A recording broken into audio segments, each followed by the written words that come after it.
जिनके हृदय के अंदर श्रद्धा विराजमान है,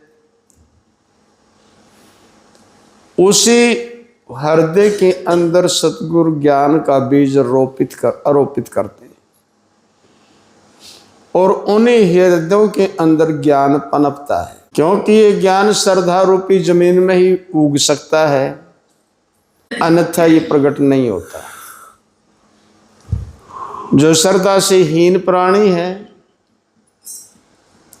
उन पे कदापि ज्ञान का बीज अंकुरित नहीं हो सकता। ये सत्य है, सभी महान पुरुषों ने फरमाया है। श्रद्धा बहुत बड़ी शक्ति है, श्रद्धा बहुत बलवती है। श्रद्धा भगवान को भी झुकाने की अक्षमता रखती है। श्रद्धा परमात्मा को भी बांध करके खड़ा कर सकती है, इतनी ताकत है श्रद्धा के अंदर। पीछे प्रमाण आपको दिया गया था कि श्रद्धा ही थी कि राम शिवम जो है शिवरी को ढूंढता फिरा। ये पावर उसकी श्रद्धा की ही थी। खुद भगवान को रोने के ऊपर मजबूर कर दिया, ये श्रद्धा की ही ताकत थी। तो जिसकी जैसी श्रद्धा है वो वैसा ही फल प्राप्त करता है। श्रद्धा निष्फल नहीं जाती, कदापि निष्फल नहीं जाती, ना आज तक गई। और जैसी जो श्रद्धा लेकर के आया और वैसा ही डला करके चला गया। लेकिन 99% लोग श्रद्धा नहीं बल्कि स्वार्थ लेकर के आते हैं, इसलिए उनके ना तो दुखों के नबेड़े उड़माते, ना उनकी संकटों से जान छूटती। उन पर तरह तरह के प्रकृति के प्रकोप आते ही रहते हैं, क्योंकि वो श्रद्धा से वहीन है। श्रद्धाहीन प्राणी के अंदर तो फिर आड़ कबाड़ी पैदा होगा। यह एक छोटा सा दृष्टांत है कि श्रद्धा क्या बलवती है। एक महापुरुष थे और उस महापुरुष का एक शिष्य था, निहायत गरीब था बेचारा, जून टलिया करती, खाने के लाले पड़े रहा करते, लेकिन अपने सतगुरु के प्रति, अपने इष्ट के प्रति दोनों भगत और भगतनी पूर्ण समर्पित थे। एक दिन पता नहीं उस महापुरुष की क्या रमज बनी, अपने 2-4 चेलों के साथ और अपने उस भगत के घर पर अचानक ही जा दस्तक दी। अपने द्वार के ऊपर अपने सतगुरु को देखा, दोनों भगत और भगतनी भागे, दंडवत प्रणाम किया, महापुरुषों के चरणों में लेट गए। प्रेम की अश्रुधारा नेत्रों से बह निकली कि सतगुरु बड़ी कृपा करी, आपके पवित्र चरण इस दास की देहड़ी के ऊपर पड़े, मैं तो कृत कर दिया, मैं धन्य कर दिया सतगुरु। आप आसन लगा दिया गया महापुरुष का, भाग करके जल लेकर के आए और तसड़ा वगैरह लेकर के आए, महापुरुष के चरण धोए, चरण धो करके पूछ करके आसन के ऊपर विराजमान हुए। अब वो भगत कहने लगा, सतगुरु कृपा करो, मैं आपके लिए रसोई का प्रबंध करूं। महापुरुष कहने लगे, भाई भगत रसोई तो लेंगे, रसोई बनवाओ। अंदर जाकर के अपनी भगतनी से कहने लगे, वो भगत कहने लगे महापुरुषों के लिए रसोई तैयार करो। लेकिन गरीबी की मार थी, घर में कुछ भी नहीं था। वो भगतनी कहने लगे कि राशन नहीं है घर के अंदर, रसोई क्या की बनाऊं। पड़ोस में एक जमींदार का घर था, वो भगत अपनी घरवाली से कहने लगा कि पड़ोस में से ले लो उधारा, फिर इनका दे देंगे अपन। वह भगतनी पड़ोस में गई, तगड़ा जमींदार था। उसके घरवाली से मांगा कि हमारे महापुरुष आए हुए हैं और घर में राशन नहीं है, मैंने उनके लिए रसोई तैयार करनी है, भाई थोड़ा आटा और दाल थोड़ी उधारी दे दो, हम दे देंगे आपका। लेकिन उस जमींदारनी ने भी इनकार कर दिया, कहने लगी तुम्हारा तो रोज का काम है, क्योंकि जहां श्रद्धा है वहां साधुजन आते ही रहते हैं। तुम्हारा तो रोज का काम है, पिछला ही नहीं आया अभी तक और मांगन आ गई तुम, हमारे पास नहीं है।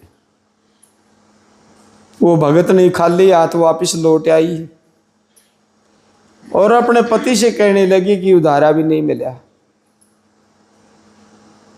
क्या किया जाए। अब वो भगत कहने लगा कि सा घर में कुछ भी को नहीं, अपना कुछ तो होगा। उसने किसी बर्तनों में बेचारी ने हाथ उथ मारे, पाइया का गुआर हाथ लग गया, बोला पाइया की गुआर पड़ा है, अब इसका क्या बनाऊं। वो भगत कहने लगा सतगुरु अंतर्यामी है, वो जानो जान है, सतगुरु जानते हैं अपने पास क्या है क्या नहीं है, और सतगुरु से छुपाया ही क्या है। कोई बात नहीं, सतगुरु को सब बातों का पता है, कुछ नहीं लेकर के सतगुरु का नाम गुआरी चढ़ा दे। सतगुरु की प्यारी साध संगत जी, वो डांगरों का चारा, वो पशुओं का चारा, और वो गुआर उबालना चल रख दिया। दूर दूर तक जावे गुआर उबलते की खुशबू। भोजन पक करके तैयार हुआ, गुआर पका और डाल दिया थालिया में। हाथ जोड़ करके वो भगत खड़ा हुआ, कहने लगा सतगुरु कृपा करो भोग लगा। और महापुरुष ने जो चेले थे साथ में उनको भी कहा, कहने लगा भाई लगाओ बहुत, रुचि रुचि भोग लगाओ। सभी ने वो गुआर खाया और वो शिष्य कहने लगे सदगुरु अनेकों प्रकार के भोजन आपके साथ रहते हुए हमने ग्रहण किए हैं, लेकिन ऐसा आनंद कभी किसी प्रसाद में नहीं आया जैसा इसमें आनंद था। कहने लगा भाई जैसे इसकी श्रद्धा, ये श्रद्धा का मिठास है, गुआर का नहीं। और ये थी भी सच्चाई, उसका अंदर जो आनंद था वो उस भगत और भगतनी की श्रद्धा का आनंद था। दे करके रख करके दोनों के सिर के हाथ ऊपर, सिर के ऊपर, और महापुरुष तो रवानगी ले गए। कहने लगे जय रखे गुरु महाराज, भाई खुश रहो, आनंदित रहो। टुर गए। कुछ समय का घोड़ा दौड़ता रहा। कुछ दिन के बाद उस भगत के दिन बदलने शुरू हो गए। धीरे धीरे धीरे धीरे सब क्या है कि ठाठ लग गए।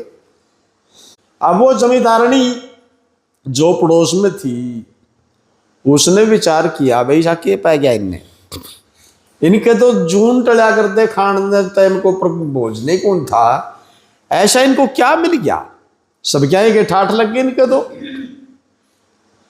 अब विचार किया कि इनका जो गुरु आया था ना, उसके आने के बाद पलटा सारा सौदा के ऊपर पलटा। वह जमींदारनी उस देवी के पास घर गई पड़ोस में और जाकर के कहने लगी, बेबे मैंने तो उस दिन तेरे को राशन देने से इनकार कर ही दिया था, फिर तन्ने थारा गुरु जी को के बना के खुआया। अब वो देवी कहने लगी, बेबे हमारे पास क्या था बहन, पाइया का गुआर पड़ा था, तू तो नाटे गई, हमने तो वो बना के सदगुरु को अर्पण कर दिया और महापुरुषों ने बड़ा रुचि रुचि भोग लगाया। अब उस जमींदारनी के जचगी की सारी बीमारी से गुआर में थी। भाई कोई संत द्वार पर आ जाए और उसको जो गुआर उबाल के खुआया जावे तो फिर धन की बरसात होती है, जैसे इनकी हो रही। अब वह जमींदारी नहीं कहने लगी, वे कथा रे गुरु आवे नहीं, और मन न बताइए कब आवेंगे। कहने लगे भाई रमते राम है, मौज है संतों की, क्या पता कब चक्कर लगा कब नहीं, कब गेड़ा मारा, उनकी मौज है, क्या कह सकते हैं।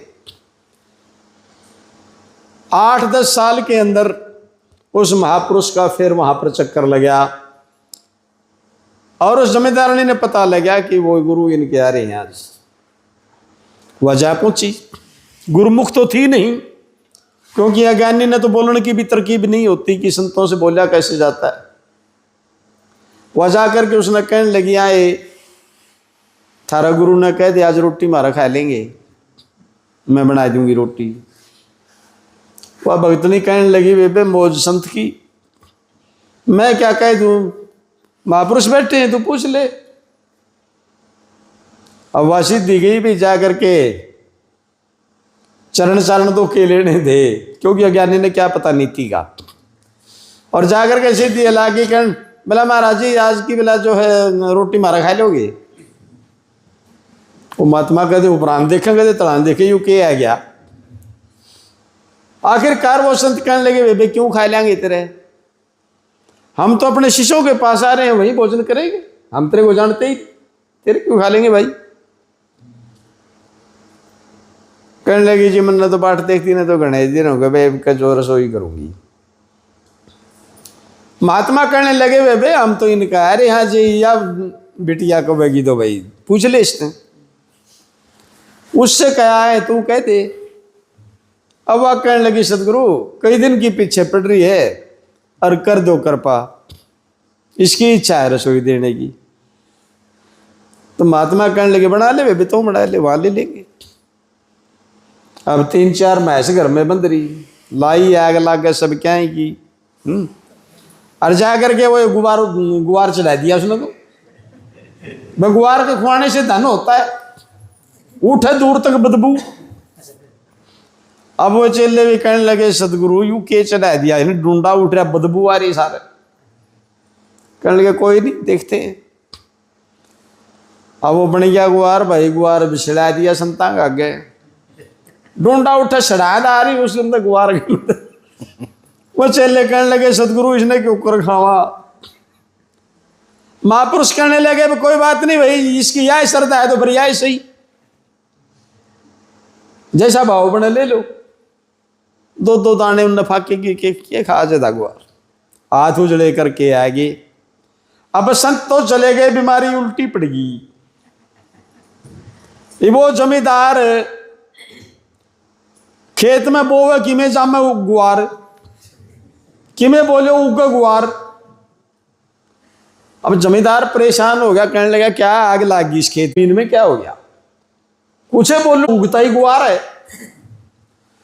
आगे जमींदारनी ने कहने लगा कि नाश हो गया, मैं तो बहुत दुखी हो गया। कहने लगे क्या बात होगी, बोला मेरा नहीं जमीन में क्या बने, हो क्या गया इस जमीन को, कुछ भी बोलूं उगता ही गुवार है। तब उस जमींदारनी का बुद्धि में बात आई और उस जमींदार ने कहने लगी, बोला यह गलती तो मेरे तो होगी। क्यों, क्या हो गया। अब वह कहानी बताई, बोला इस तरह जो ये पड़ोस में अपने हैं, इनके महात्मा आए थे और राशन इनके था नहीं, राशन मांगने के लिए आई थी। मैं नट गई, इनका पाया गुआर गुर पड़ा था, इन उबाल के संतों को वो खुआ दिया। और उस दिन तो बोला ये देख इनके दिन फिर गए, ठाठ लाग गए सब क्या के। और मन में विचार न्यू आया कि संतों को गुआर का भोजन कराने से धन मिले है, तो इसलिए कहीं आए थे कई साल के बाद। बिला जो मन ने भी रसोई बनाया दी, बिला मैंने गुआरे उबाड़ के दे दिया। तब वो जमींदार कहने लगे, अरे उत्तराखंड में तो गरीब थे, उनके तो कुछ नहीं था, तेरा तो सब क्या की आग लग गई थी, तू तो सब कुछ करने जोगी थी, और तन्ने भी गुआरे जो उबाड़ करके दे दिया। कहने लगी हाँ मेरे तो भूल होगी। बोला फिर भूल होगी तो सुलटी इसने तेरी ने कुकर सुलटेगी, मैं तो कि मैं झाड़ बोली लेकिन उगा गुआर से। तो कहने का भावार्थ है, श्रद्धा बहुत ज्यादा बलवती है, श्रद्धा अमृत है। श्रद्धा के कारण ही भगवान कृष्ण को जो है केला के छिलके खाने पड़े। ये ताकत उस माई के श्रद्धा में थी। अनूना साग खा गया बासी, ये श्रद्धा की ही ताकत थी। कर्मा बाई की 3 दिन की बासी खिचड़ी भगवान ने जाकर के खानी पड़ी, ये उसकी श्रद्धा का ही तमाशा था। इसलिए ज्ञान अपनी जगह पर है, लेकिन फिर भी श्रद्धा, जहां श्रद्धा है वहां भगवान को भी झुकना पड़ता है। श्रद्धा का मुकाबला नहीं किया जा सकता, लेकिन श्रद्धा जैसा मिठास नहीं।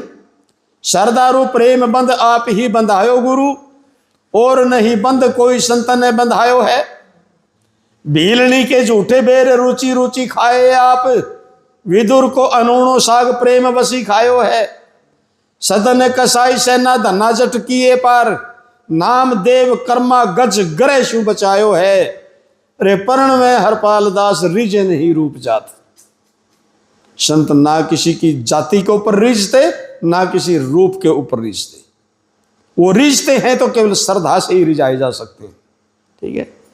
पर्ण में हरपाल दास रिजत न रूप जात, और देखत प्रेम जास सोई गढ़ लायो है। जिसके अंदर उस पवित्र प्रेम की झलक दिखी, वे हारे हुए भी संतों ने अपने गले के चेप लिए, और कल्याण भी उन्हीं का हुआ है। तो इसलिए बंद हो, जो श्रद्धा से अंधे हैं, जो श्रद्धाहीन प्राणी हैं, वे अच्छे फल की इच्छा मेरा ख्याल अंधेरे के अंदर केवल अफड़े मारने की कोशिश कर रहे हैं। क्योंकि बिना श्रद्धा के ना सतगुरु की प्राप्ति हो सकती, बिना श्रद्धा के ना ज्ञान उपज सकता। ये तो श्रद्धा रूपी जमीन में ही अंकुरित होता है। तो इसलिए श्रद्धा का मुकाबला नहीं किया जा सकता। सारा ही ज्ञान एक तरफ है और श्रद्धा एक तरफ है। श्रद्धा बहुत मायने रखती है, बहुत ही मायने रखती है। और खास बात यह है कि श्रद्धा इस मीठे जहर को उगने नहीं देती।